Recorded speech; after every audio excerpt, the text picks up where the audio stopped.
Assalamualaikum warahmatullahi wabarakatuh. Di sini kami kelompok 6 akan membawakan materi ke-9 tentang landasan teoritis pendekatan teori konten. Nah, sebelum masuk ke materi, saya mengucapkan terima kasih yang sebesar-besarnya untuk dosen kita, dosen pengampu konsentrasi manajemen sumber daya manusia, Dr. Muhammad Zaki, SEMSI, telah mempercayakan kami untuk membawakan materi ini.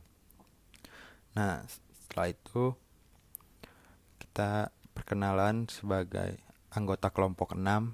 Yang pertama ada Ahli Farezi, yang kedua ada Julfika Anditiansyah, yang ketiga ada Alan Maulana Maskur, yang keempat ada Nurwasila Halim, lalu yang kelima ada Siti Alawiyah, dan yang keenam ada Zuhri Maulana.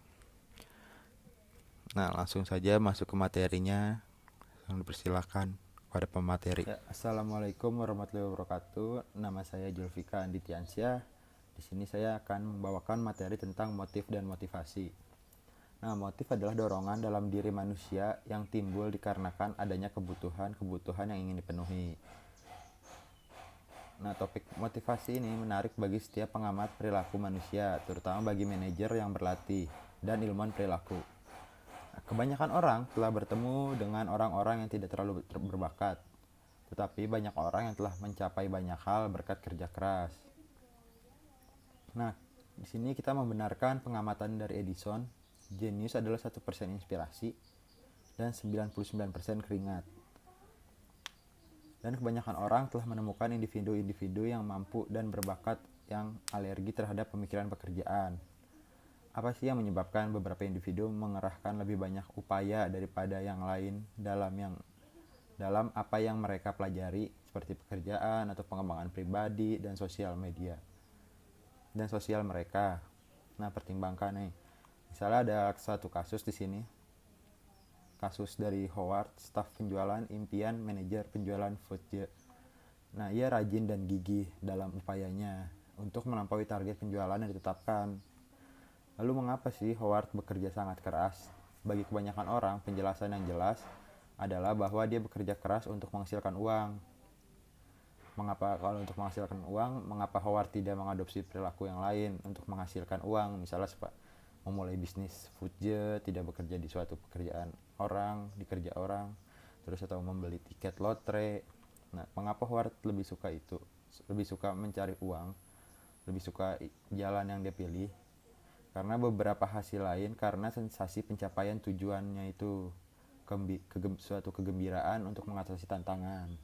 Nah, jawaban ini akan menjelaskan tidak hanya motif perilaku, tetapi juga proses motivasi yang dapat merusak perilaku.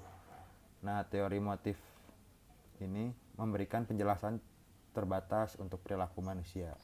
Maka, teori motivasi yang komprehensif, Anda akan berusaha menjelaskan bagaimana perilaku dimulai dan dari berbagai faktor dan pengaruh yang berkontribusi untuk memberi energi, seperti mempertahankan dan mengarahkan perilaku itu, atau definisi motivasi semacam itu melampaui tamu motif dan menetapkan hewan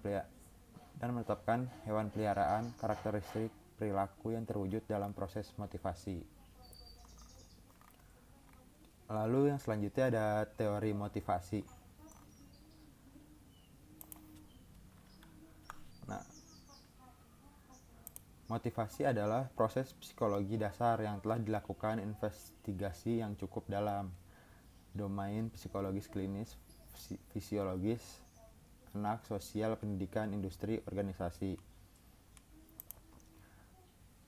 Nah, di sini tuh fokusnya adalah pada teori motivasi kerja yang secara tradisional dikategorikan dalam literatur sebagai konten dan model proses motivasi kerja. Nah, terus bab ini akan membahas hanya teori-teori yang membantu memberikan pemahaman tentang bagaimana item kompensasi dapat mempengaruhi individu untuk memulai dan bertahan dalam perilaku yang diinginkan. dalam konteks pekerjaan. Nah, pemahaman seperti itu akan secara langsung memfasilitasi desain dan pengolahan sistem kompensasi yang efektif. Oleh karena itu, fokusnya adalah pada teori motivasi kerja yang secara tradisional dikategorikan dalam literatur sebagai konten dan model proses motivasi kerja. Nah, model konten menjelaskan perilaku umum sebagai upaya untuk memenuhi kebutuhan dan oleh karena itu berusaha untuk mengidentifikasi overneed atau mendorong perilaku tersebut. Proses model menjelaskan manusia dan sebelum dan selama perilaku dan oleh karena itu berusaha untuk mengidentifikasikan bagaimana seorang individu memulai mengarahkan dan menghentikan perilaku. Teori-teori di masing kategori akan dibahas, pendekatan mereka terhadap desain sistem kompensasi akan dievaluasi selanjutnya. Sekian dari saya. Wassalamualaikum warahmatullahi wabarakatuh. Baik, selanjutnya saya akan memaparkan materi mengenai teori konten motivasi kerja. Para ahli teori konten mendalilkan bahwa ketika kebutuhan individu dipenuhi atau dipuaskan, individu akan mengalami ketegangan yang memotivasi dia untuk memenuhi kebutuhan itu. Nah, pengalihan kategori konten dimulai dengan dua gerakan utama dalam evaluasi pemikiran manajemen, yaitu yang pertama ada manajemen saintifik dan yang kedua ada gerakan hubungan manusia. Meskipun ini bukan teori motivasi kerja semata, konsep kepuasan kebutuhan telah mencirikan pemikiran mereka tentang motivasi kerja dan resep yang sesuai untuk praktik kompensasi. Misalnya, kebutuhan uang diasumsikan oleh gerakan manajemen ilmiah sebagai motivator utama perilaku kerja, dan kebutuhan akan kepemilikan serta pengakuan sosial diasumsikan oleh gerakan hubungan manusia sebagai motivator kritis perilaku kerja. Lutyens menelusuri file model konten kedua gerakan ini dan menyarankan bahwa dengan Maslow dan Herzberg, penekanan teori konten bergeser ke tingkat yang lebih tinggi perspektif sejarah pembangunan dalam praktek kompensasi. Gerakan manajemen ilmiah dioperasikan dengan konsep manusia ekonomi yang mengasumsikan bahwa perilaku pekerja didorong terutama oleh kebutuhan akan uang. Untuk memastikan peningkatan output, pembayaran di bawah sistem insentif bergantung pada kinerja. Sanksi berat dijatuhkan mulai dari kehilangan gaji untuk diberhentikan jika standar minimum tidak terpenuhi. Nah, kriteria Rupon dengan hukuman yang sesuai karena kegagalan memenuhi standar minimum. Sistem seperti itu berfokus pada pemberian kompensasi moneter yang memadai untuk memenuhi kebutuhan pekerja akan uang. Namun, kompensasi tergantung pada kinerja, yaitu pembayaran didasarkan pada hasil sesuai dengan standar pekerjaan yang ditetapkan juga ditentukan melalui analisis pekerjaan. Menggunakan studi waktu dan gerak juga teknik terkait industri. Tersirat dalam konsep imbalan kontingen adalah proses penilaian kinerja untuk memastikan apakah pekerjaan yang telah ditentukan standar telah terpenuhi. Nah, dengan demikian, gerakan manajemen ilmiah seperti teori motivasi juga membuat pernyataan tentang bagaimana perilaku dapat dimulai, diberi energi, diarahkan, dan dipertahankan. Sekian presentasi yang dapat saya sampaikan, semoga bermanfaat. Wassalamualaikum warahmatullahi wabarakatuh. Baik, di sini saya Juhudi Maulana, NIM 11880202818 akan menjelaskan mengenai gerakan manajemen ilmiah dan gerakan hubungan manusia. Kedua gerakan utama ini tidak mengemukakan teori motivasi kerja, tetapi pemikiran mereka tentang motivasi kerja dan resep mereka untuk praktik kompensasi telah didominasi oleh kepuasan kebutuhan karakteristik dasar dari teori konten. Oke, kita lihat dulu gerakan hubungan manusianya. Gerakan ini dimulai pada akhir 1920-an, memandang bahwa tempat kerja itu sebagai sistem sosial yang berpotensi untuk memenuhi kebutuhan sosial pekerja. Perilaku kerja individu dimotivasi oleh keinginan untuk memenuhi kebutuhannya akan rasa memiliki dan pengakuan sosial. Gerakan hubungan manusia beroperasi pada konsep manusia sosial. Sistem kompensasi dalam organisasi yang berlangganan keyakinan, nilai, dan asumsi gerakan ini menekankan pada reward non-finansial. Selain reward, item yang memenuhi kebutuhan fisik dan finansial. Contohnya penghargaan non-finansial seperti kesempatan untuk bekerja dalam kelompok, kemudian pengakuan sosial, komunikasi yang lebih baik, supervisor dan rekan kerja yang menyenangkan, kegiatan rekreasi dan sosial yang disponsori perusahaan dan sebagainya. Nah, itu contohnya ya. Jadi konsep dasar gerakan hubungan manusia bahwa konsep ini bertumpu pada manusia sosial. Jadi output yang dihasilkan mereka dimotivasi karena keinginan untuk memenuhi kebutuhan dan rasa memiliki terhadap pengakuan sosial. Adanya reward non finansial seperti halnya kesempatan bekerja dalam kelompok, kemudian rekan kerja yang menyenangkan dan banyak yang lainnya.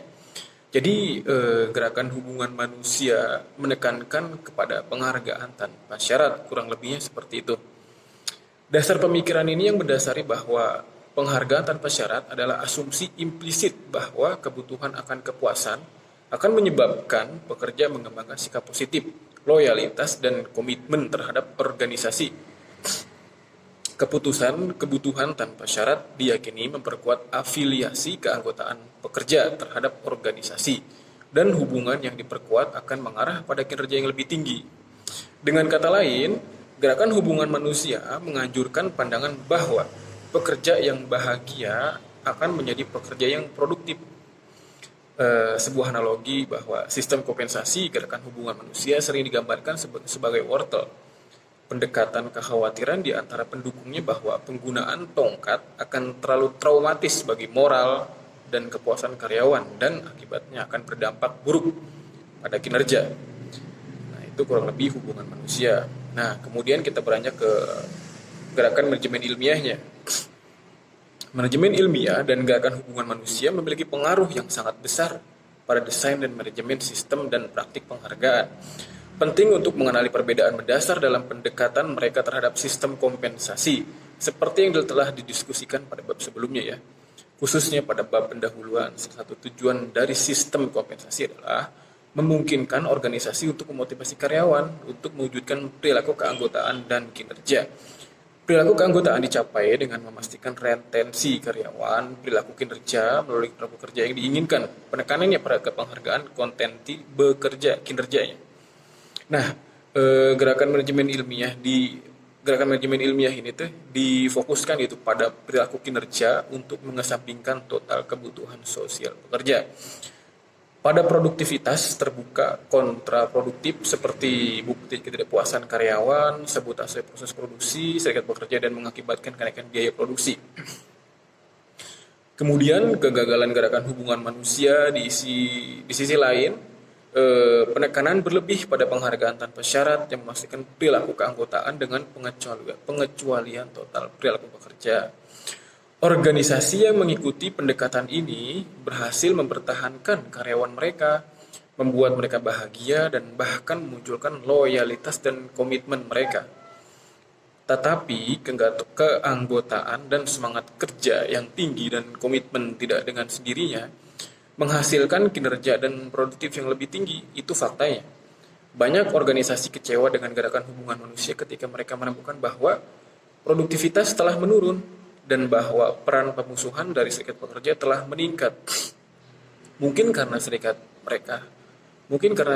melihat dalam pendekatan gerakan paternalistik ya, sebagai upaya untuk mengasingkan karyawan dari mereka atau afiliasi serikat pekerja. Jadi simpelnya gini, gerakan manajemen ilmiah dan gerakan hubungan manusia adalah dua gerakan utama yang memandang perilaku kerja atau karyawan sebagai sarana memenuhi kebutuhannya. Nah, gerakan manajemen ilmiah yang beroperasi pada konsep manusia ekonomi dan berasumsi bahwa perilaku kerja karyawan dimotivasi terutama oleh kebutuhan akan uang, menekankan penghargaan ekonomi yang dibuat tergantung pada kinerjanya. Berbeda dengan gerakan hubungan manusia yang berkonsep pada manusia sosial yang bertumpu pada penghargaan tanpa syarat atau non-finansial. Kurang lebihnya seperti itu. Terima kasih. Bismillahirrahmanirrahim. Assalamualaikum warahmatullahi wabarakatuh. Nama saya Liva Rezi dari kelas manajemen 5A. Di sini saya akan menjelaskan tentang teori dua faktor Herzberg. Pada tahun 1960-an, Frederick Herzberg mengembangkan teori motivasi yang mengendalikan dua kategori penghargaan atau faktor pekerjaan untuk menjelaskan apa yang memotivasi perilaku kerja. Pendekatan Herzberg didasarkan pada hierarki kebutuhan Maslow dan sangat dipengaruhi dengan orientasi humoristiknya, yaitu bahwa orang tidak bekerja terutama untuk uang, tetapi untuk kepuasan ego, kebutuhan, dan pemenuhan diri. Penjelasan singkat tentang hierarki kebutuhan Maslow akan membantu menempatkan teori Herzberg dalam perspektif yang tepat. Menurut Abraham Maslow tahun 1954, perilaku individu dapat dijelaskan sebagai upaya untuk memuaskan kebutuhan yang tidak terpuaskan. Kebutuhan yang terpuaskan atau terpuaskan bukanlah motivator perilaku. Maslow mengelompokkan kebutuhan ke dalam 5 kategori yang ia susun dalam urutan hierarki dari keunggulan atau kekuatan, dari yang paling unggul hingga yang paling tidak unggul adalah sebagai berikut. Fisiologis dan kelangsungan hidup, lalu keselamatan dan keamanan, kepemilikan, status ego, dan aktualisasi diri. Dia mengendalikan urutan tertentu di mana individu akan maju melalui hierarki. Jadi mulai dari tingkat yang paling rendah, individu akan pindah ke tingkat yang lebih tinggi. Hanya jika kebutuhan tingkat yang mendahului sebagian besar telah terpenuhi. 3 kategori kebutuhan tingkat rendah yang pertama adalah fisiologis dan kelangsungan hidup, lalu keselamatan dan keamanan, lalu rasa memiliki atau dipandang sebagai kebutuhan defisiensi, yang berarti bahwa ketika mereka terpuaskan, kekurangan tersebut dihilangkan dan ini tidak lagi berfungsi untuk memotivasi perilaku. Tingkat kebutuhan aktualisasi diri dan sebagian besar tingkat kebutuhan status ego berfungsi sebagai tingkat yang lebih tinggi atau kebutuhan pertumbuhan yang beroperasi secara berbeda dari kebutuhan kekurangan. Saat kebutuhan pertumbuhan terpenuhi, intensitasnya dapat meningkat daripada menurun, terutama dalam kasus individu dengan kebutuhan pertumbuhan yang kuat. Hal ini terjadi karena proses aktualisasi diri merupakan pengalaman yang menantang dan memuaskan, yang memberikan individu rasa pencapaian. Maslow tidak mengembangkan teorinya secara khusus untuk menjelaskan motivasi kerja, tetapi pengaruhnya merupakan inti dari teori 2 faktor Herzberg. Teori dua faktor Herzberg ini adalah teori isi yang paling umum dan paling populer. Ini memiliki implikasi langsung untuk desain kompensasi karena merupakan pernyataan dan prediksi yang konkret dan spesifik tentang item hadiah mana yang akan memotivasi dan mana yang tidak memotivasi. Menurut teori ini, penghargaan mempengaruhi perilaku kerja dengan cara yang sangat berbeda, tergantung pada apakah itu penghargaan intrinsik atau penghargaan ekstrinsik. Misalnya tanggung jawab, otonomi, perasaan pencapaian. Karyawan memperoleh penghargaan ini secara langsung saat mereka melakukan tugas pekerjaan. Penghargaan ekstrinsik adalah penghargaan yang berada di luar pekerjaan karena misalnya gaji, tunjangan, pujian, kondisi kerja yang menyenangkan, dan keamanan kerja. Penghargaan intrinsik menghasilkan tingkat kepuasan dalam diri karyawan dengan apa yang mereka lakukan di tempat kerja, dan akibatnya penghargaan ini mendorong kinerja tingkat tinggi. Untuk alasan ini, penghargaan intrinsik dianggap sebagai motivator satu-satunya. Di sisi lain, penghargaan ekstrinsik tidak menciptakan kepuasan dengan aktivitas pekerjaan, dan karena itu jangan memotivasi kinerja. Namun jika penghargaan ekstrinsik seputar pekerjaan seseorang tidak hadir sampai tingkat tertentu, maka ketidakhadiran atau kekurangan tersebut menyebabkan ketidakpuasan, yang meniadakan efek positif dari penghargaan intrinsik. Penghargaan ekstrinsik disebut sebagai faktor higienis karena sebagaimana kondisi higienis diperlukan, tetapi tidak dengan sendirinya menyebabkan kesehatan yang baik. Maka penghargaan ekstrinsik diperlukan untuk tidak memotivasi kinerja. Misalnya seorang karyawan dengan otonomi dan tanggung jawab dalam pekerjaan yang menantang menerima penghargaan intrinsik yang menghasilkan tingkat kepuasan yang cukup besar. Akibatnya karyawan yang termotivasi untuk mencapai kinerja yang tinggi. Jika pada saat yang sama karyawan tersebut menerima gaji yang rendah yang tidak sesuai dengan pekerjaannya, ketidakpuasan yang disebabkan oleh gaji yang rendah tersebut akan menghalangi karyawan tersebut untuk berprestasi di tingkat tinggi yang disebabkan oleh penghargaan intrinsik. Oleh karena itu, Herzberg mengendalikan bahwa penghargaan ekstrinsik berfungsi sebagai faktor higienis yang harus ada dalam jumlah yang tepat dan dalam jenis yang tepat sebelum penghargaan intrinsik, yaitu motivator, dapat mulai beroperasi. Perbedaan antara faktor higien dan motivator sangat mirip dengan perbedaan antara kekurangan dan kebutuhan pertumbuhan dalam hierarki kebutuhan Maslow. Sama seperti kekurangan kebutuhan ketika puas tidak bekerja untuk memotivasi perilaku. Demikian pula faktor kebersihan. Ketika disediakan tidak bekerja untuk memotivasi prestasi kerja, di sisi lain seperti halnya kebutuhan pertumbuhan yang terus beroperasi meski telah terpenuhi.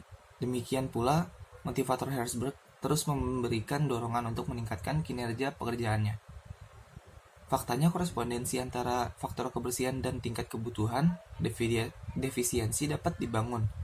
Misalnya gaji dan kondisi kerja sesuai dengan tingkat kebutuhan fisiologis dan kelangsungan hidup, keamanan kerja sesuai dengan tingkat kebutuhan keselamatan dan keamanan, hubungan dengan rekan kerja sesuai dengan tingkat kebutuhan kepemilikan.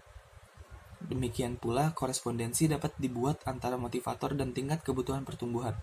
Misalnya pengakuan yang dihasilkan dari kinerja pekerjaan sesuai dengan tingkat kebutuhan status ego, dan tugas yang menantang sesuai dengan tingkat kebutuhan tindak diri.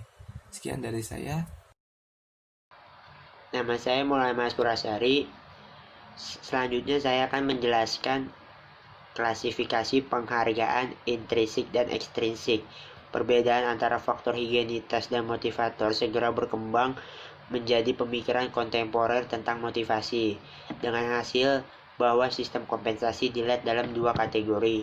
Yang pertama yaitu penghargaan ekstrinsik yang terkait dengan faktor kebersihan, contohnya gaji, kondisi kerja, pujian supervisor, rekan kerja, dan supervisor yang menyenangkan. Yang kedua yaitu penghargaan intrinsik yang berhubungan dengan motivator, tugas menantang, otonomi, partisipasi dalam mengambil keputusan, dan sebagainya. Perbedaan antara penghargaan intrinsik dan ekstrinsik menjadi populer di kalangan ahli teori motivasi dalam menjelaskan isi dari motif manusia.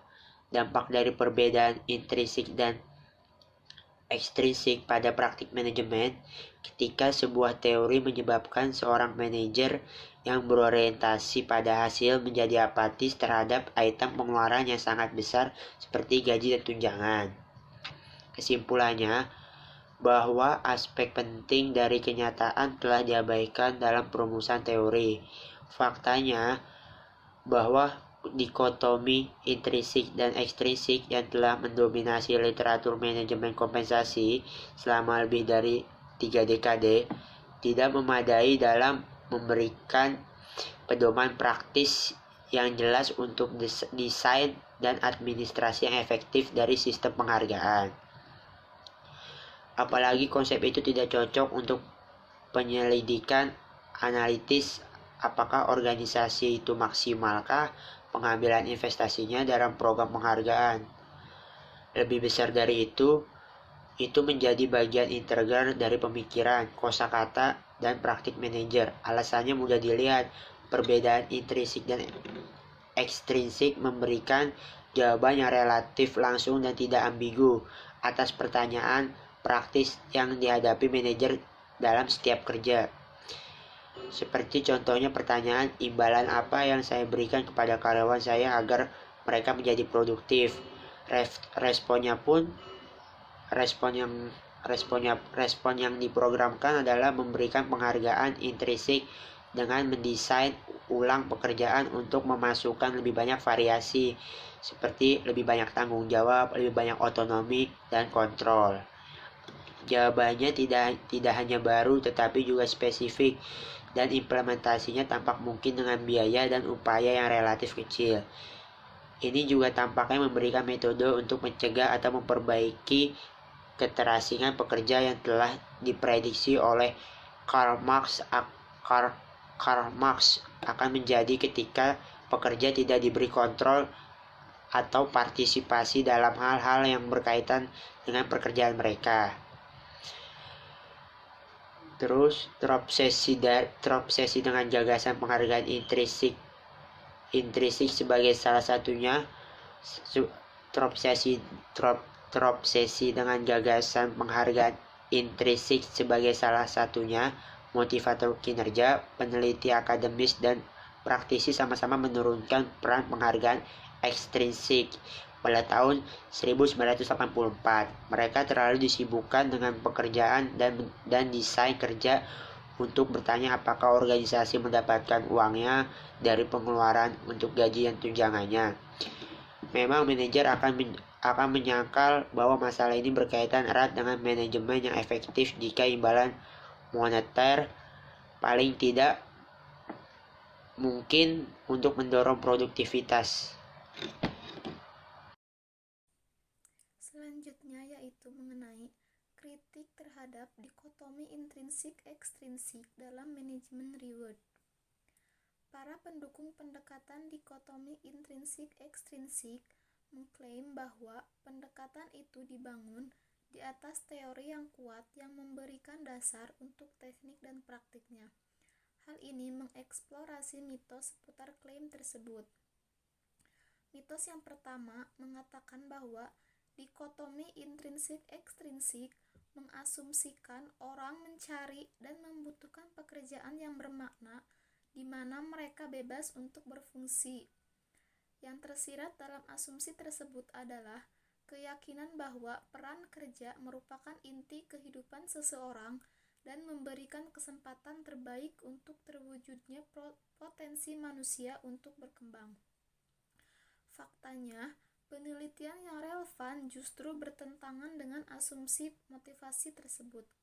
Contohnya studi Vein tentang motivasi kerah biru dan kerah putih menyimpulkan sekitar 15-20% tenaga kerah biru mencari pekerjaan yang menantang untuk memenuhi kebutuhan pertumbuhan mereka di tempat kerja. Mereka menemukan bahwa bagi banyak orang, kebutuhan pertumbuhan tidaklah penting dan peran kerja bukanlah kepentingan utama kehidupan mereka. Mitos yang kedua mengasumsikan bahwa konsep penghargaan intrinsik dan ekstrinsik memberikan dasar yang sederhana, lugas, dan tidak ambigu untuk manajemen reward. Faktanya, temuan survei psikolog industri tahun 1975 oleh Dyer dan Parker menghasilkan bahwa hanya 7 dari 21 penghargaan yang diklasifikasikan sebagai intrinsik atau ekstrinsik oleh lebih dari 75% responden. Ini jelas menunjukkan bahwa psikolog industri mengalami kesulitan untuk menyetujui apakah reward itu intrinsik atau ekstrinsik. Dengan demikian, konsep penghargaan intrinsik dan ekstrinsik tidak menyediakan dasar yang baik dan jelas bagi para manajer untuk identifikasi hadiah dan akibatnya untuk manajemen reward. Menurut mitos yang ketiga, diasumsikan bahwa program pengayaan pekerjaan menyediakan motivasi atau imbalan intrinsik bagi semua karyawan dan dengan demikian meningkatkan kinerja mereka. Faktanya, program pengayaan pekerjaan tidak jauh lebih baik daripada teori dari mana mereka berasal. Lutan dan Reif telah menunjukkan bahwa program pengayaan kerja hanya berlaku untuk spektrum kerja yang sempit, bahwa keuntungan produktivitas dari program tersebut, jika pun ada, minimal, dan bahwa pekerja seringkali lebih menyukai pekerjaan yang tidak diperkaya. Banyak penelitian telah mendapati bahwa beberapa pekerja sebenarnya lebih menyukai pekerjaan yang menuntut rutinitas dan berulang-ulang yang sama sekali tidak menantang. Menyadari bahwa tidak semua pekerja menginginkan pekerjaan yang diperkaya, para pemimpin tenaga kerja telah mengambil posisi bahwa manajemen hendaknya berfokus pada menyediakan reward tambahan seperti upah yang baik, kondisi kerja, dan jaminan kerja.